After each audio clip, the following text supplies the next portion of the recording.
leaves are green. I know the leaves are green. Look at him. I know the leaves are green. Reggie up the perk, whatever you wanna get. I got so many connects, I'm like a Lego block set. Just hit the block and jet. Not meaning no disrespect, but I'm holding weed fair. That's more than one of your checks. I'm on the rebel phone where you at the Knicks. Official.StreetSmarks@gmail.com is how you want to contact us. Listen to us right here exclusively on YouTube, StreetSmark Audio. Or fuck with us. Official.StreetSmarks on IG. Official.StreetSmarks on SoundCloud. StreetSmark Fanpage on Facebook. Street_Smarks on Twitter. This is StreetSmark Audio, October 22nd, 2017. You with the Scourge. Hot Stuff Hollywood. That's right. We're going to talk about some wrestling. Before we get into wrestling, and I'm so sorry because this is technically hijacking the show right now. For shizzle. This is a question that has been bothering me for a long time, and I have to get your perspective just because I know you're into comic books and, you know what I'm saying, and blah, blah, blah. Do you believe that Superman is a hard or next to impossible character to write a good story for based on his foundations and origins? Absolutely not. Thank you. Oh, because there have been several modern stories dealing with Superman that have I've bought or procured or acquired through various means. Superman Secret Origin was a good story. Yeah. Superman Brainiac, both of these stories were written by Jeff Johns. Oh my goodness. Yeah. Oh, I love.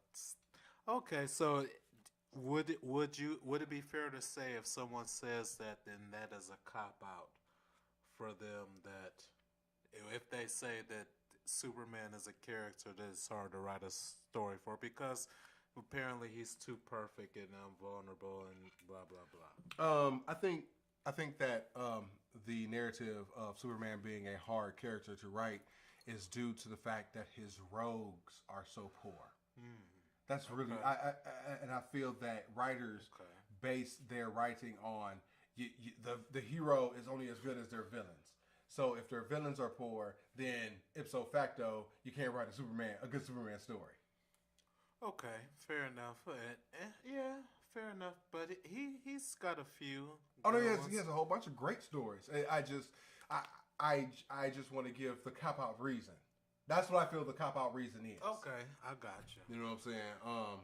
Yeah, because there's some Superman stories that I like, and I don't really personally like him as a character. Right. You know what I'm saying? And I figured you were a good person to ask that. But there are good Superman stories, obviously. Like, I don't like Death of Superman. You know what I'm saying? No, you don't? No, I don't like Death of Superman. Okay, so, all right, a two-part question. First, why don't you like the Death of Superman? Because it's not finality. You know what I'm saying? And it was pure gimmick. You know what I'm saying? Okay. Because even at 12 or 13, when it came out, you know what I'm saying? I knew, just not because I knew marketing or business or anything like that. I just knew you can't kill Superman. You know what I'm saying? Superman can't. I mean, who steps up? You know what I'm saying? Batman? And Batman, obviously Batman had got a surge of popularity, or not even a surge, but a boost because of the cartoon. You know what I'm saying? Oh yeah. But I felt that without Superman, where's the foundation of DC Comics? And I do feel that, but even just looking at the story itself, like just for those who haven't read it, Doomsday, he breaks out of his capsule or spaceship or whatever. Oh my God. He starts working his way. For some reason, I can't remember why, he start heading towards Metropolis. It was just the first city he fucking went to. He takes out the fake Justice League and stuff. Him and Superman begin this epic motherfucking battle. And Superman... For Superman, he makes it his mission that he's going to stop Doomsday at all costs. They work out into this epic battle. They have this scene where Dan Jurgens drew them both hitting each other at the same time. Doomsday is down for the count. Superman has a few more breaths.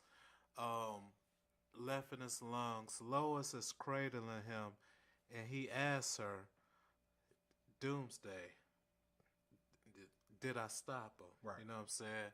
And Lois reassures him and stuff that, it's all good and stuff. And then he dies in Lois's arms and stuff. And just like the story contained in itself, like it's burned into my brain that like the panels of the double axe handle, you know what I'm saying? Speaking of wrestling, just to throw a little wrestling in there. Superman and Doomsday hit each other with a double axe handle at the same time. And I remember Lois holding Superman as he dies in her arms and stuff. And to me, like, yeah, and I knew Superman was coming back. But in the vacuum of the story itself, to me, like, I mean, oh my gosh, it's up there. But one of my favorite Superman stories, like that Superman dying to save his city and his girl, because that's what it boils down to. Because for some reason, he loves that Lois Pooney Poon, and all. They never hit. What you mean he never hit that? He get that. He got it in Superman too when he gave up his powers like a dumbass. Okay, but in continuity, that is the longest motherfucking relationship where a motherfucker ain't never got no pussy. I think in between panels it's kind of implied that he found a way to hit the Pooney Poon. Because otherwise, why would Lois? Well, after a while, she'd be like, all right, I get it. You can shoot fire from your eyes and you can fly and shit. But when can I get that dick? And if he wasn't given to her, I think eventually she'll want a nigga that could give her some dick. Okay, and that's why comic continuity has been rewritten for Superman to be with Wonder Woman, because obviously the unspoken, word is she can handle that dick. Oh yeah, but but it's been rewritten again and shit. Superman is back with Lois and with a son. So that's the new continuity again.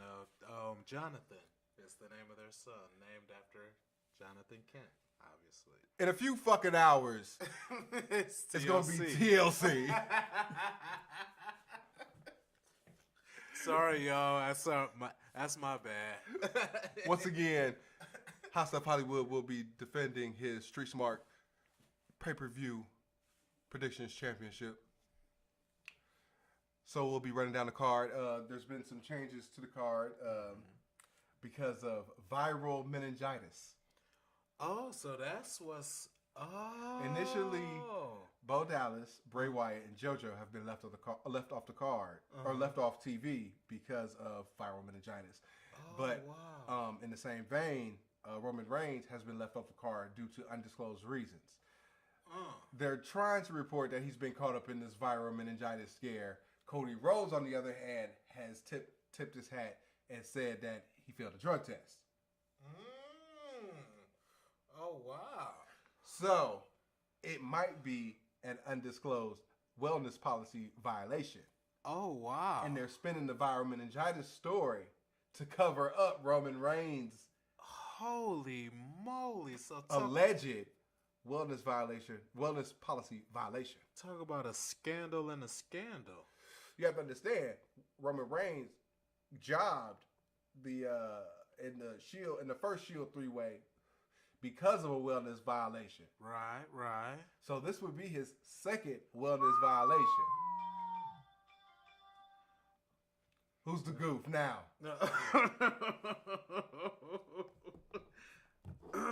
That is a fantasy football update there from my ESPN Fantasy League. Shoot. How was Touching Tata's doing? Let me see. Well, coming into this game, Touching Tatas was 3-2, and but right now we are winning 82-54. Does your opponent have any Monday night games? I just closed the screen. Okay, well, it doesn't matter. Sasha Banks versus Alicia Fox, who would be subbing for somebody. She's subbing for somebody. I love Alicia Fox. I do know that. Yeah, but I'm saying Sasha Banks goes over automatically. There's nothing going with Alicia Fox. Yeah, no, she's Alicia Fox is there to lay down her shoulders. So yeah, going with Sasha on this one. For the Raw Women's Championship, we have Mickie James going up against the champion Alexa Bliss. Ooh. Yeah, I could Alexa Bliss. You gonna go with Bliss? All right, I'm probably gonna go Bliss with you. There's no need to put the belt on Mickie James. She's there to give her a decent match. And enhance Alexa Bliss. Although Meltzer has been saying that the matches haven't been good as of late, so he's not expecting much. Well, it's a women's match, so I don't expect much anyway. Can't even get it out. All right, for our third women's match of the night, we'll be having Emma challenging the debuting Asuka to the main roster.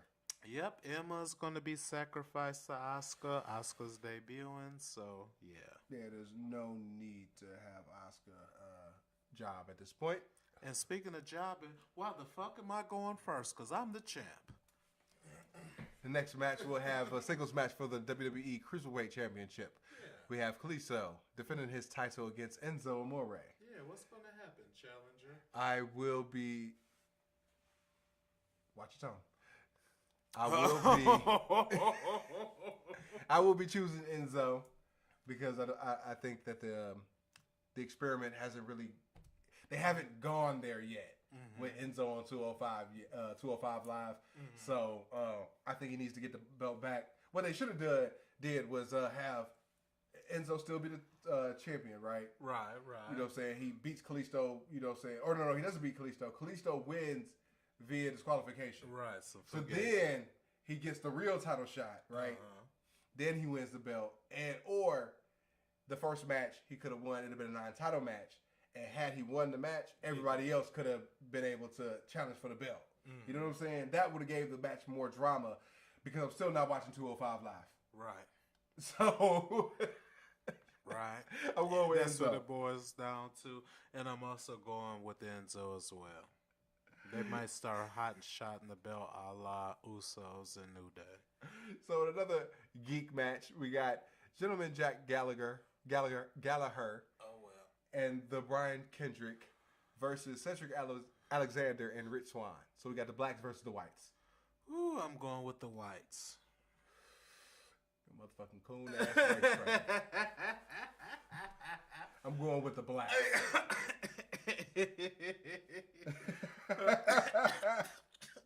You heard it here first. Hot Stuff Hollywood's going with Whitey. Hey, make sure you call me the champ. Champ goes with Whitey. All right. Originally, it was going to be Finn Balor versus Sister Abigail. Right. But since he got viral meningitis, he's been left off the card. And subbing for him will be AJ Styles. Woo! So that basically confirms the rumor that Bray Wyatt was going to be Sister Abigail. Not necessarily. I mean, it could lead to that, but I don't know. I still think I feel that as he'll be wrestling in drag, but I think that they wanted fans to cool off on it so they don't boo it out the building yet. It's coming. It's coming regardless. But you know how it's being developed. That's up to WWE Creative to flesh that out. Oh boy! Given their track record, I don't have high hopes. Well, yeah. So for the challenger's choice, the challenger will choose Finn Balor because anybody subbing in, the original guys, the guy who's staying on the show always goes over. Always. It's just how it was. If a guy no-showed back in the day, and you had somebody subbing in for the no-show guy, the sub guy always jobs. So AJ Styles going over the job. Ooh, and it's a Raw show too. Right. Yeah. Yeah, Finn Balor. He should really be on 205 Live. He really should, cause I could whoop Finn Balor's ass. What was his name before he got to WWE? Cause I don't even remember now. Fergal Devitt. Prince Devitt. Prince Devitt. Prince Devitt. Yeah, see, yeah. Finn Balor's. Yeah. He does nothing for me. Yeah. All his offense is so weak. I like his entrance when he puts on his demon shit. I don't even like that. Other than that, yeah. Yeah, because I don't know, the very first time, and I saw it on the Humble. I was watching NXT on the Humble. It was one of their takeover shows, quote unquote. And, Oh, you watching one, huh? The network was on and my TV was on, and I see this motherfucker doing this little demon spiel and shit, and I was like, Huh. oh. Like, okay, this shit was cool and shit, because he had the motherfucking teeth painted on his chest and on his face and shit. And it looked like a big ass mouth and on his, you know what I'm saying? And then it's playing to the music and the crowd was into it and shit. And I'm just like, oh shit, it was something different. You know what I'm saying? But ain't no way in the world motherfuckers like him or Rey Mysterio or all the other little motherfuckers should be in the motherfucking heavyweight division competing for the top prize. Whether it's the WWE Championship, the WWF Championship, the World Heavyweight title, the Universal title, the McNuggets title, the Darts title, the Street Smark Audio Pay-Per-View Predictions Audio Championship. That bungled that a little bit, but y'all know what I'm saying. What about the Street Smart Trivia Championship? Well, we're not, that right now is held by a paper champion because that championship has been taken over and it has been schemed and plotted and coerced into being kept in the clutches of you, the Fooch. And for some reason, you are scared and you are dodging me on some real even field stuff where I can have a rightful shot at what's rightfully mine. And I don't blame you, because if I had to go up against me, I'd be nervous. But except it is me. I still go up against me. So I don't know who would win, me against me, but I know who would win me against you, and it would be me. Hot Stuff Hollywood, the great one, the predictions champion, and the uncrowned trivia champion. So in the main event, 5-on-3, there's a handicap match, tables, ladders, and chairs. You have Dean Ambrose, Seth Rollins, and substituting for the big dog, Roman Reigns, is the returning Kurt Angle versus Cesaro, Kane, The Miz, Sheamus, and the monster among men, Braun Strowman. The Shield kicks out of everything. Yeah, buddy. Kurt Angle does the job. Champ, Man, what's your prediction? going into this thing before Roman was not into this thing, I was going the Shield. But now this is a motherfucking Hail Mary. So just to throw some spice into it, and because when I'm not sure what to do and if The Miz is involved, I'm going to go ahead and go with Team Miz for the upset. And, oh shit, but you just said Angle does the job. So you're basically saying Team Miz. Oh shit. Oh shit. No, I was with you because had Roman Reigns been there, you know what I'm saying? Shield goes over. No question. Shield goes over. You know what I'm saying? But since Roman Reigns has viral meningitis, Ooh man, viral. Kurt Angle comes in and he does the job. Everybody's still protected. People look strong in the process. Kurt Angle gets a nice, good match coming back soft. You know what I'm saying? He doesn't have to take any real hard bumps because he's not flying around. He's crazy enough to do so. Yeah. You know what I'm saying? But he's probably going to wrestle a more conservative style. Regardless of that, Ambrose and Rollins, they kick out of everything. Yeah. Choke slams, running power slams, fucking whatever Cesaro and Sheamus power moves, whatever they do off the top rope, whatever the Miz sneaky chicken shit he does, they kick it out of everything because there's no thing to obtain. There's no thing to grab. There's no title. There's no contract. There's no bag of money at the top of the ladders. It's just carnage to a pinfall. This is a car crash. This is a video game style match. Oh man. And also, and I keep trying to tell people this is basically Hogan and Macho versus the Dungeon of Doom and the Horsemen in '96 in the Triple Cage. Oh shit.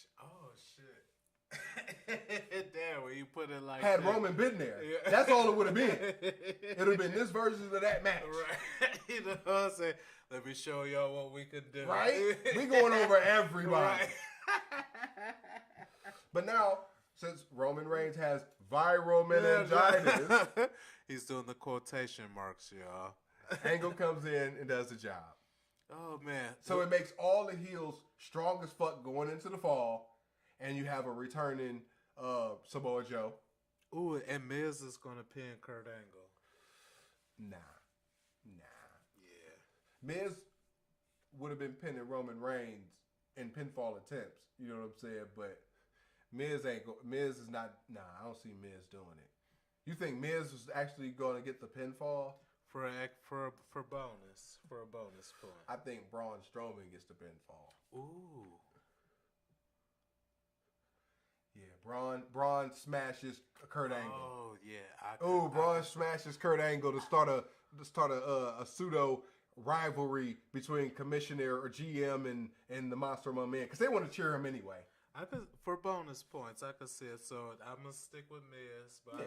I could definitely see Braun getting away. Yeah, because it makes sense. But Don't say it makes sense, because this is WWE. Making sense and WWE don't go together. It's like oil and water.